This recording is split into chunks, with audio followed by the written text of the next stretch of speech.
Hello students, today we will discuss our next unit, forces and laws of motion. Before it we have studied chapter motion. See, in chapter motion we have studied that there is a changing state of rest, or when a body changes its position it is in motion.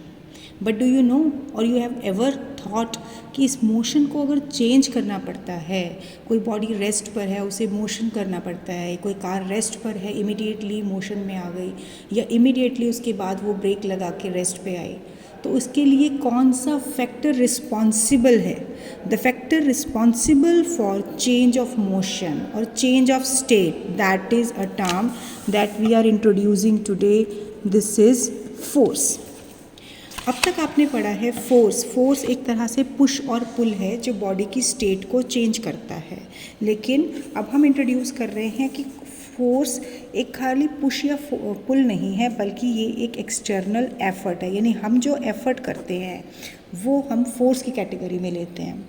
So force is in effort, external factor, that is external effort that can be in the form of push or in the form of pull or stretching or compressing, किसी भी form में हो सकता है. So it is an external effort जिसका purpose क्या है? Its purpose is to either change its state of rest. The purpose of this force is to change state of rest. लेकिन अभी हम खाली change its state of rest की बात नहीं करेंगे, हम एक और वर्ड ऐड करेंगे इसमें, changes और tend to change. tend to change का मतलब हमने एफर्ट तो किया लेकिन वो चेंज पॉसिबल नहीं हो पाया. So that is taken as tend to change. So basically force is a effort, external effort, which either change or tend to change state of rest, state of motion or direction of motion. यानी अगर कोई body rest पर है, मान लो ये ball यहाँ रखी हुई है और मुझे उसे मोशन में लाना है तो मुझे फोर्स लगाना पड़ेगा. ये बॉल मूव कर रही है और इमीडिएटली मुझे इसको रोकना है, तो मैं क्या करूँगी? हम अपने लेग से, हैंड से इसको ऑब्स्ट्रक्ट करेंगे या इसके सरफेस में, इसके बीच में, रास्ते में हम कोई ऑब्स्ट्रक्शन लगा देंगे. या अगर ये सीधी मूव कर रही है और मान लो मुझे इसकी डायरेक्शन बदलनी है तो यहाँ कोई फोर्स लगेगा जिससे इसकी डायरेक्शन बदल जाए. So it means this force is an effort which changes or tend to change state of rest, state of motion or direction of motion of the body. इसके साथ साथ हम एक काम और बताएंगे कि बेसिकली इसके साथ साथ हम कहते हैं that it can also change size or shape of body. It may also change size and shape of the body. जैसे कि आप ये कहीं कोई क्ले लिया, क्ले से मॉडल बनाते हैं और उनको मोल्ड्स में डाल के या उसको क्ले को प्रेस करके हम अलग अलग स्ट्रक्चर दे देते हैं तो उसमें शेप चेंज होता है. जो क्ले डो होता है या कोई भी डो होता है उसको आप अलग अलग शेप साइज़ चेंज कर सकते हैं. एक स्प्रिंग लें, एक स्प्रिंग को अगर आपने कंप्रेस किया, दोनों तरफ से आपने कंप्रेस किया तो इसका साइज़ छोटा हो जाएगा. लेकिन अगर आपने इसको इस डायरेक्शन में फोर्स लगा दिया दोनों तरफ तो इसके ये वाला साइज़ बढ़ जाएगा. ये क्या हो जाएगा? इलोंगेट हो जाएगा. सो या दैट मीन्स फोर्स का एफर्ट का फोर्स बेसिकली क्या है? एक एक्सटर्नल एफर्ट जिससे शेप एंड साइज़ भी बॉडी की चेंज हो सकती है. अब हम जब फोर्स के बारे में बात करते हैं तो अब इसके बाद हम इसको कैटेगराइज भी करते हैं. हम कहते हैं यहाँ पर बैलेंस्ड फोर्स. बैलेंस्ड फोर्स क्या होता है? Balanced force basically as a term indicate, यानी बैलेंसिंग. बैलेंसिंग का मतलब लगने वाले सारे फोर्स एक दूसरे को बैलेंस कर रहे हैं. जैसे मान लो अगर हम ये कहते हैं कि ये बॉडी इस सरफेस पे रखी हुई है तो इस पर जो फोर्स हैं वो सारे बैलेंस्ड हैं. और क्लियर करने के लिए हम एक पॉइंट बोलेंगे, ऐसे forces, the forces which do not change, forces which do not change state of rest or motion of object. यानी अगर बॉडी पर कोई फोर्स लग रहा है और उसके बाद भी बॉडी की रेस्ट और मोशन की स्टेट चेंज नहीं हो रही है तो हम उसे किसकी कैटेगरी में करेंगे, बैलेंस्ड फोर्स के अंडर लेंगे। That will be balanced force. यानी इसका मतलब ये हो गया कि फोर्सेस लग रहे हैं लेकिन उनका नेट इफेक्ट मोशन प्रोड्यूस नहीं कर रहा है, स्टेट में चेंज नहीं ला रहा है। नाउ यू कैन सी, मान लो अगर मैं ये कहूँ कि ये ब्लॉक है और इसको मैं इधर भी फोर्स लगा रही हूँ और इधर भी, मान लो यहाँ x फोर्स लगाया, यहाँ y फोर्स लगाया।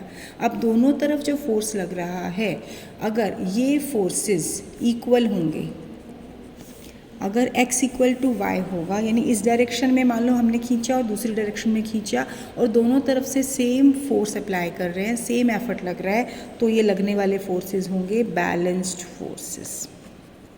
तो हम इसको कह सकते हैं कि if resultant of all the forces acting on a body zero, resultant का मतलब कि अगर x इक्वल टू वाई है तो y को अगर मैं इधर ले जाऊँ x minus y equal to zero, यानी इन दोनों का कंबाइंड इफेक्ट अगर ज़ीरो हो जाए तो फोर्सेस क्या कहलाएंगे, बैलेंस्ड फोर्सेस कहलाएंगे।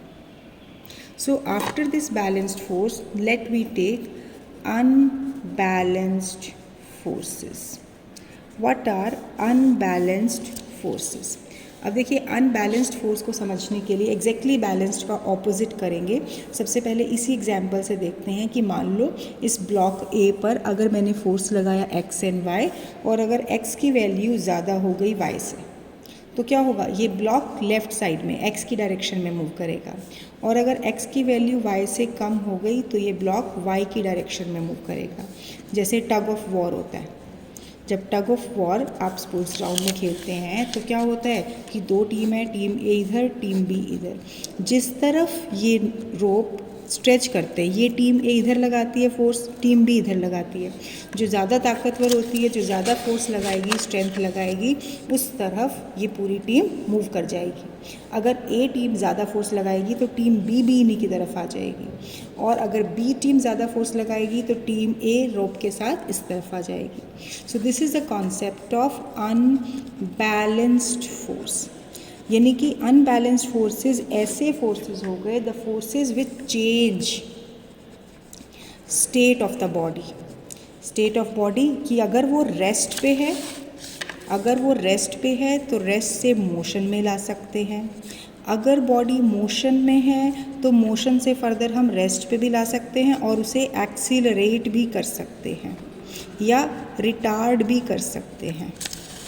यानी मोशन में भी चेंजेस आते हैं। बॉडी को रेस्ट पे लाए तो आपने फोर्स लगाया, अनबैलेंस्ड एक्सटर्नल फोर्स, या अगर मान लो बॉडी किसी स्पीड से जा रही है, सपोज़ एक बॉडी यहाँ पर 10 मीटर पर सेकंड की स्पीड से जा रही है और फर्दर मुझे इसको 20 मीटर पर सेकंड की स्पीड से मूव कराना है तो फोर्स लगेगा जिससे कि इसकी स्पीड बढ़ जाएगी, तो इसे बोलेंगे एक्सेलरेशन।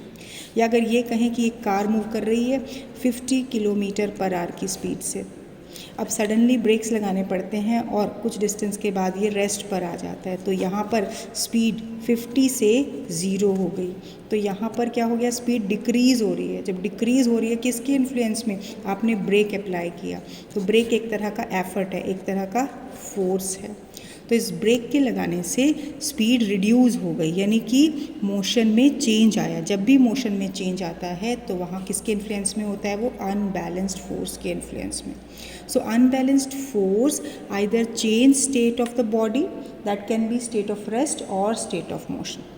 हम यहाँ पर एक पॉइंट और भी कह सकते हैं कि जब भी सिस्टम पर लगने वाले सारे फोर्सेस, अगर इन दोनों का रिजल्टेंट इफेक्ट ऐसा हो कि ये बॉडी को मोशन में लाए, यानी कि resultant of all the forces acting on a body is not zero, then forces are said to be unbalanced. It means this unbalanced force is needed to change motion।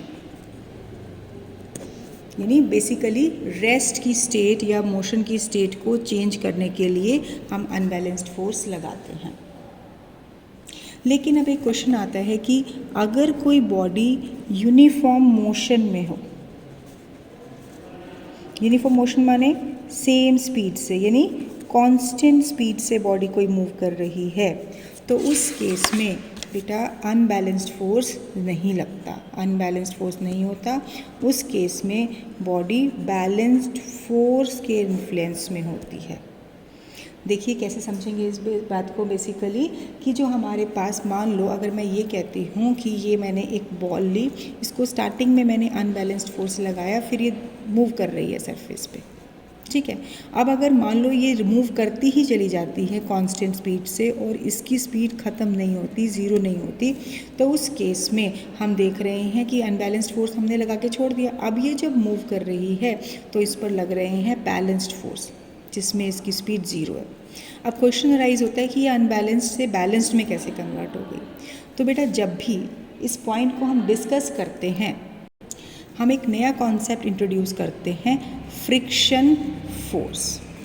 तो friction force अब हम introduce करेंगे, जिसमें हम इस balancing force के under इसको study भी करेंगे। तो अभी तक हमने किया कि unbalanced force is required to change state of the body. State of body में हम बॉडी की स्पीड भी चेंज कर सकते हैं, डायरेक्शन ऑफ मोशन भी चेंज कर सकते हैं, कोई भी चेंज हो सकता है। अब हम डिस्कस करेंगे फ्रिक्शनल फोर्स। फ्रिक्शनल फोर्स सबसे पहले हम डिफ़ाइन करेंगे कि अगर कोई एक बॉडी दूसरे सरफेस के कांटेक्ट में है और ये बॉडी इसके ऊपर मूव करने की टेंडेंसी रखती है, तो इसमें एक ऑपोजिट डायरेक्शन में फोर्स डेवलप होगा, जिसको बोलेंगे फ्रिक्शनल फोर्स। यानी it is a force that arises between two surfaces in contact. यानी ये बॉडी, इस बॉडी का ये बॉटम सरफेस और ये जो बड़ा सरफेस हम दिखा रहे हैं इसका टॉप सरफेस, जब ये दोनों कांटेक्ट में हैं तो उन कांटेक्ट पॉइंट पर एक फोर्स लगता है। तो डेफिनेशन क्या कहेंगे, it is a force that arises between two surfaces in contact when one body tries to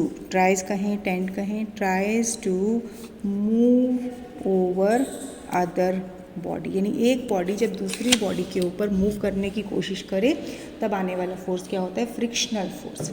और फ्रिक्शनल फोर्स हमेशा लगता कहाँ है कि जिस डायरेक्शन में हमने एक्सटर्नल अनबैलेंस्ड अप्लाइड फोर्स लगाया है उससे एग्जैक्टली ऑपोजिट डायरेक्शन में लगता है। तो frictional force always act opposite to direction of applied force. Books में आपको मिलेगा it is always acting opposite to direction of motion, but more correct क्या है, it act opposite to applied to direction of applied force. It act opposite to direction of applied force. In senior classes you will get this concept in detail. अब यहाँ पे इस concept को हमें समझना है कि फ्रिक्शनल फोर्स के इफेक्ट को हमने बैलेंस फोर्स के साथ कैसे यूज़ किया जब बॉडी यूनिफॉर्म मोशन में है। सबसे पहले देखिए, अगर मैं एक एग्जांपल लेती हूँ कि मान लो ये ब्लॉक है, अब इस ब्लॉक पे आप यहाँ से फोर्स लगा रहे हो। जब ये फोर्स लगा रहे हो, ये ब्लॉक बहुत हैवी है, ये मूव नहीं कर रहा, ये रेस्ट पर है।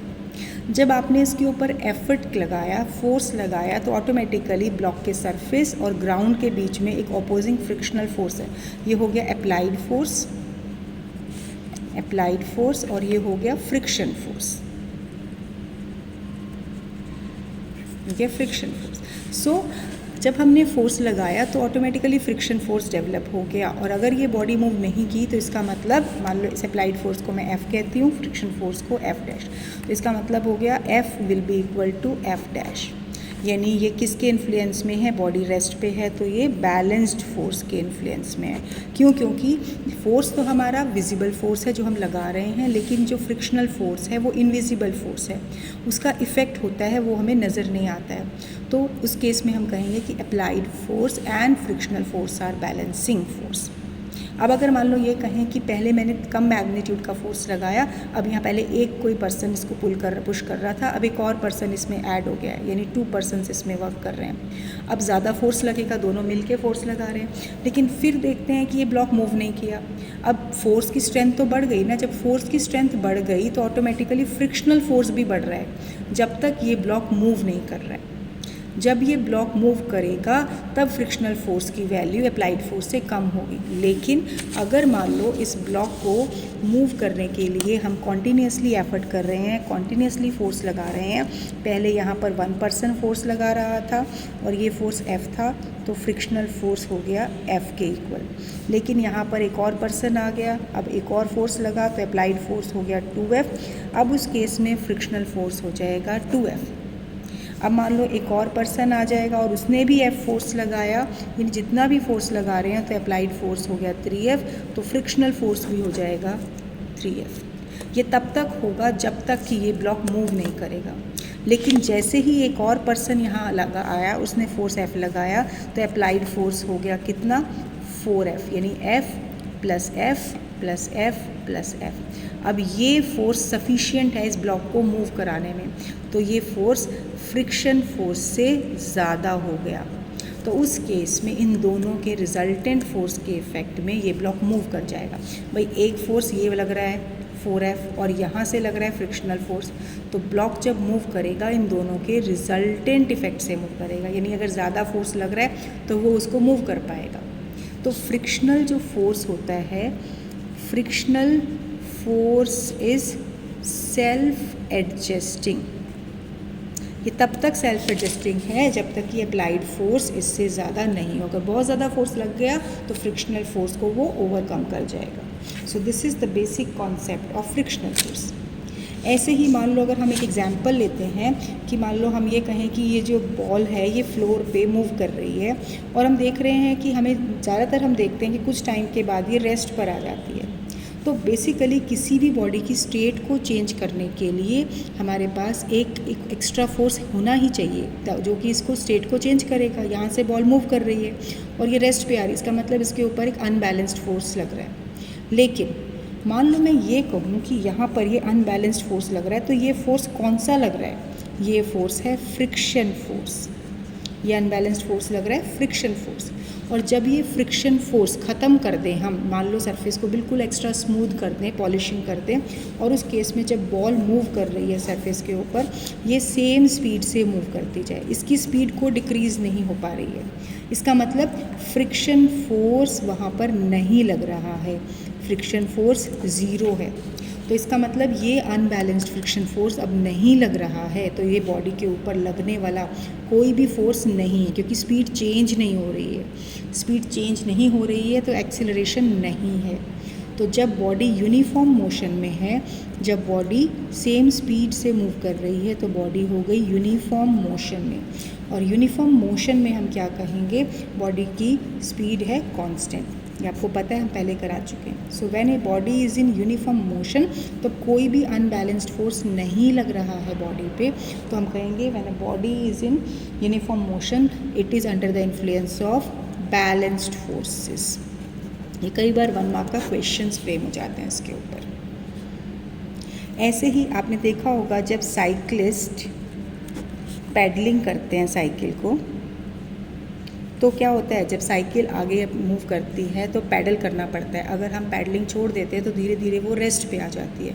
बिल्कुल इसी एग्जाम्पल से हम बता सकते हैं, क्योंकि रोड और टायर के बीच में फ्रिक्शन फोर्स है जो कि उसके मोशन को अपोज कर रहा है। तो ये एक तरह से अनबैलेंस्ड फोर्स है, क्योंकि ये इसकी स्टेट को चेंज करने के लिए रिस्पॉन्सिबल है। अनबैलेंस्ड फोर्स क्या होता है? एक ऐसा फोर्स जिससे बॉडी की स्टेट चेंज हो। रेस्ट में है तो मोशन में आ जाए, मोशन में है तो रेस्ट में आ जाए।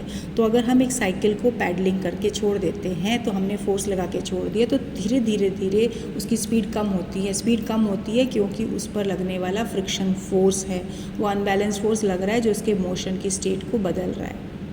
ठीक है, तो इसका मतलब अगर यहाँ पर ये फ्रिक्शन फोर्स को किसी भी तरीके से हम हटा दें तो फिर वो पैडलिंग की ज़रूरत नहीं रहेगी, तब सेम स्पीड से वो साइकिलिस्ट मूव करता चला जाएगा। हालांकि हमारे प्रैक्टिकल लाइफ में ऐसी कोई भी स्टेट नहीं होती है जिसमें हम फ्रिक्शन को बिल्कुल ख़त्म कर दें। बहुत कम वैल्यू हो सकती है, नेग्लिजिबल वैल्यू हो सकती है, पर इसको हम 100% रिमूव नहीं कर सकते हैं। सो अब तक हमने सीखा फोर्स क्या है, balanced, unbalanced force, friction force और फ्रिक्शन फोर्स कैसे अनबैलेंस्ड फोर्स है, और अगर कोई बॉडी यूनिफॉर्म मोशन में है तो वहाँ पर फ्रिक्शन फोर्स नहीं लगता है, इसका मतलब वहाँ वो किसके इन्फ्लुएंस में है, बैलेंस्ड फोर्स के इन्फ्लुएंस में। अब इसके बाद हम देखते हैं now next what we have to study, we have to learn few terms like basically Newton was a person who has studied motion, और उसने दिए हमें different laws of motion. There are basically 3 laws of motion. In my next video I will discuss these laws in detail. Today I will discuss just brief concept that will be used in explaining these laws of motion. तो सबसे पहले एक term हम लेते हैं मास। मास term से हम familiar है और हमें इजीली पता चल जाता है मास के यानी कितना मैटर है उसके अंदर, पर अगर हम इसे डिफ़ाइन करना चाहें तो हम इसे कहेंगे it is the quantity of matter contained in a body. Quantity of matter contained in a body, this will constitute mass. यानी एक सब्सटेंस में जो जितना मटेरियल है, जो क्वांटिटी ऑफ मैटर है उसमें बॉडी में, वो उसका मास बनाता है। जैसे ये पेन है, इस पेन में बहुत सारे पार्टिकल्स हैं और उन सबका कंबाइन यानी वो मैटर है, कंबाइंड फॉर्म में इसके मास में कंट्रीब्यूट कर रहा है। सो मास को अगर डिफ़ाइन करें तो हम सिंपल कहेंगे क्वांटिटी ऑफ मैटर जिससे बॉडी बनी हुई है। अब एक टर्म और आती है हमारे पास जो न्यू टर्म है इनर्शिया, जो Newton first law of motion को डिफ़ाइन करने में बहुत हेल्प करेगी। इनर्शिया को सबसे पहले हम समझते हैं it is inability of a body to change its state by itself. Inability of a body to change its state by itself, यानी कोई भी बॉडी अपने आप से इसकी स्टेट चेंज नहीं कर सकती है। मतलब अगर ये बॉल रेस्ट पर है तो जब तक मैं फोर्स नहीं लगाऊंगी ये मोशन में नहीं आएगी। अब अगर ये कॉन्टीन्यूसली मोशन में है, जब तक कि इस पर फ्रिक्शन फोर्स नहीं लगेगा या कोई ऑब्स्ट्रक्टिंग फोर्स नहीं लगेगा, ये रेस्ट पर नहीं आएगा। यानी एक बॉडी की जो टेंडेंसी है वो अपनी स्टेट में रहने की है जब तक कोई एक्सटर्नल फैक्टर उस पर काम नहीं करेगा। तो ये एक तरह से इनएबिलिटी को शो करता है कि एक बॉडी, जैसे मान लो ये पेन मैंने यहाँ रखा है, जब तक मैं उसे लिफ्ट नहीं करूँगी या इसे से स्क्रॉल नहीं करूँगी, ये अपने आप अपनी पोजीशन चेंज नहीं करेगा। तो इसका मतलब inability of a body to change its state by itself is inertia. अब हम इसको क्यों इंट्रोड्यूस कर रहे हैं, हम इसको मास से रिलेट करेंगे। Basically mass is a measure of inertia. Mass is a measure of inertia. जितना बॉडी का मास ज़्यादा होगा उतनी ही बॉडी हैवी होगी, उतना ही इनर्शिया भी ज़्यादा होगा। क्योंकि मान लो अगर मैं कहूँ कि एक मैंने ट्रक लिया, उस ट्रक का मास है 100 किलोग्राम, और एक मैंने ब्लॉक लिया, उस ब्लॉक का मास है 10 किलोग्राम। तो अब अगर एक पर्सन फोर्स लगा रहा है इधर से, तो इस पर कम फोर्स लगाना पड़ेगा। यानी अगर उतना ही फोर्स मैं इस ट्रक पे भी लगा दूँ तो क्या होगा, ये ट्रक मूव नहीं करेगा। यानी ट्रक हैवी है ना, ट्रक का मास ज़्यादा है, तो ये इनएबिलिटी शो करेगा अपनी स्टेट को चेंज करने में, यानी रेस्ट से मोशन में आने में। लेकिन ये ब्लॉक लाइट है तो उतना ही फोर्स अगर हम उस ब्लॉक पे लगा देते हैं तो वो ईजिली मूव कर पाएगा। सो ये होता है इनएबिलिटी का कॉन्सेप्ट। अब हम कैसे कहें कि इनर्शिया और मास रिलेटेड है। यानी अगर मान लो ये दो ब्लॉक्स दिए हुए हैं, इसका 10 किलोग्राम मास है, इसका 100 किलोग्राम मास है, मान लो ये m1 ले लिया और ये m2 ले लिया। अब अगर हमें कहें हमें इनर्शिया का रेशो निकालना है दोनों का, तो हमें इनर्शिया का रेशो निकालने के लिए हम क्या करेंगे, सिंपली मास का रेशो ले लेंगे। Will take the ratio of their masses. This concept is slight new for you. Just हमें ये समझना है कि बॉडी का मास जितना ज़्यादा होगा उसकी अपनी स्टेट को चेंज करने की इनेबिलिटी उतनी ही ज़्यादा होगी। इसका मतलब हमें इस ट्रक पे ज़्यादा फोर्स लगाना पड़ेगा as compare to this block. तो दिस इज़ द इनेबिलिटी कि स्मॉल फोर्स एक ब्लॉक को तो मूव कर सकता है लेकिन एक ट्रक को मूव नहीं कर सकता, क्योंकि मास डिसाइड कर रहा है कि ये हैवी है तो इस पर ज़्यादा फोर्स लगेगा, इसीलिए इसका inertia, this is having more inertia. So यहाँ हम देख रहे हैं कि जिसका मास ज़्यादा है उसका इनर्शिया भी ज़्यादा है। और अगर हमें निकालना हो रेशो ऑफ इनर्शिया तो that is only taken in terms of ratio of masses. So that's all for today. I hope all the concepts are clear. Now what you have to do, just you have to read the chapter from NCERT, at least page number 114 and 115. First 2 pages of this chapter you can easily go through. It will give you all clarity what I have explained. That's all. Thank you. Have a nice day.